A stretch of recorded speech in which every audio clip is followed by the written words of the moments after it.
Drivers, completely different job, but PJ Jones is in trouble. Jones looks as though he's had an engine failure from the Toyota motor in the back of his car, and a dramatic smoky exit for PJ Jones from this race on lap number 20. I think that's the end of that race, isn't it, for him? Yet another Toyota failure. I don't know whether they'll be able to get this car out of the way without recourse to a full course caution. Certainly a local yellow flag there at the moment, and as yet no sign of Jim Swintal waving both the yellow flags. So the corner workers just making sure there's no significantly more damage, I should say, put to that car. There's a bucket of water on the back end.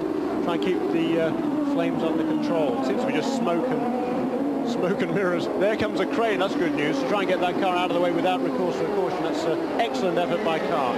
Yeah, so hopefully we won't have to go to a full course caution here. If we do, we're likely to see some pit stops being made, but if they can get that car out of the way cleanly, there shouldn't be too many problems. Up front then, Bobby Rahal leads the race. We've seen him leading already this year, remember, particularly in Brazil, when he led right up until the final stages of the race, only to run out of fuel in the closing moments. But now he looks very, very strong here. Qualified in second place, remember, yesterday to Alex Zanardi. A few tenths of a second off, but heading the rest of them. And the Goodyear tyre working brilliantly well at the moment. Behind him is Vassar. We've still only got that local yellow down there, and it still looks as though we're going to stay green flag racing, which is great news. And Jimmy Vassar is as close as ever to the back of Bobby Rahal's car as they go past us into turn one. Look how close Jimmy Vassar's slotting himself in behind Bobby Rahal. Is he going to have a little try into the hairpin? Looks as though he might think about it. He's on the inside, but he decides against it at the last moment. To get in there side by side is so tight, and Jimmy Vassar decides that discretion is the better part of valor for the moment, and in fact, if anything, it's put him into the clutches of Maurizio Gugelmin, so he can't afford to try anything too clever here. No, he can't, can he? It's certainly, Bobby Rahal knows he's there already. I don't think he really need to make his presence felt.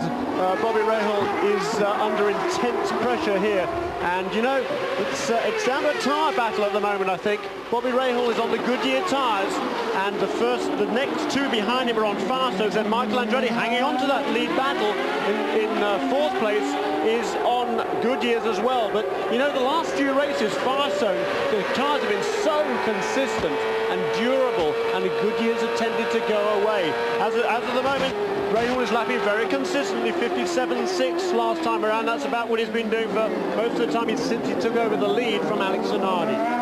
So the tyre seems to be holding up extremely well, and Goodyear will be delighted with this performance. This is one track, I think in fact it's the only road course now that Firestone have not yet won on since their return to the CART series. They would love to take victory here today, but just as much Goodyear would love to stop their run. They've had 8 wins in succession, the Firestone Tyre Company, and Goodyear are ready to strike back.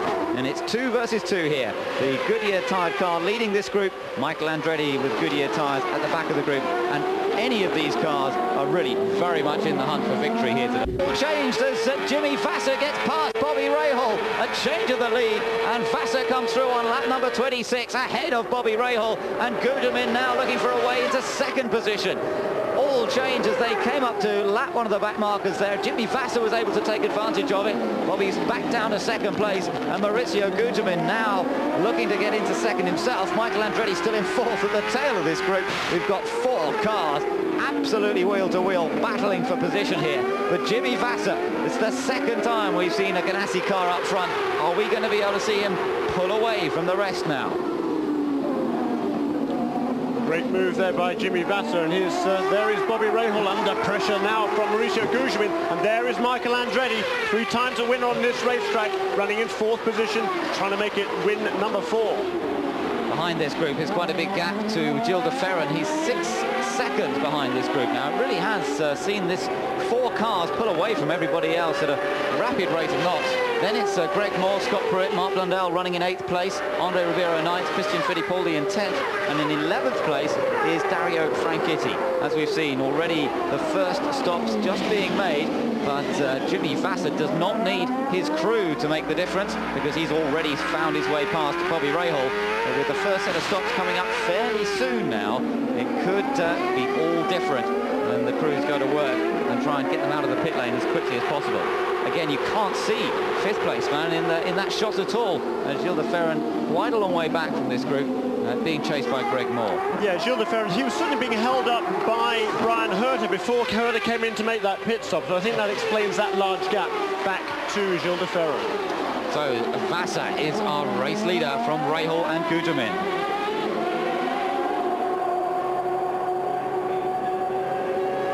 Across the line to complete 28 laps now, as Vassar, having moved ahead of Bobby Rahal, is now in control of this race. He slipped past Bobby Rahal just when it looked as though he was going to have to settle there in second until the first round of pit stops. Jimmy Vassar snatched the opportunity when it came, got past Bobby Rahal, and now has already pulled out several seconds, 2 seconds already over Bobby Rahal. This is fantastic from Jimmy Vassar.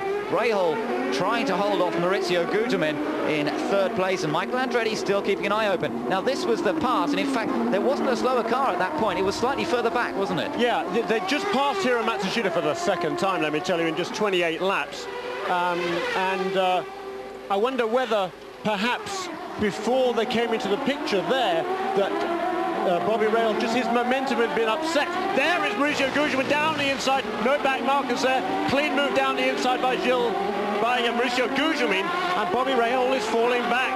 Yeah, maybe those tyres aren't lasting, Jeremy. This Goodyear tyre we were talking about, it seemed to have the pace in the early part of the stint, but he cannot hold the Firestone guys now. But he does have Michael Andretti behind him on a similar tyre now. I wonder if Michael is also going to be able to find a way past. You know, we've seen several times in the past, over the last sort of half dozen races, the Swift does seem to use its Goodyear tyres slightly better than the Reynards. As the stint goes along, as the fuel load burns off, the Swift seems to maintain a more consistent pace than does the Reynard. I think that's what we're seeing here this afternoon. Meanwhile, Jimmy Vassar has checked out. He pulled out a second a lap, those 3 laps since he got past Bobby Rahal.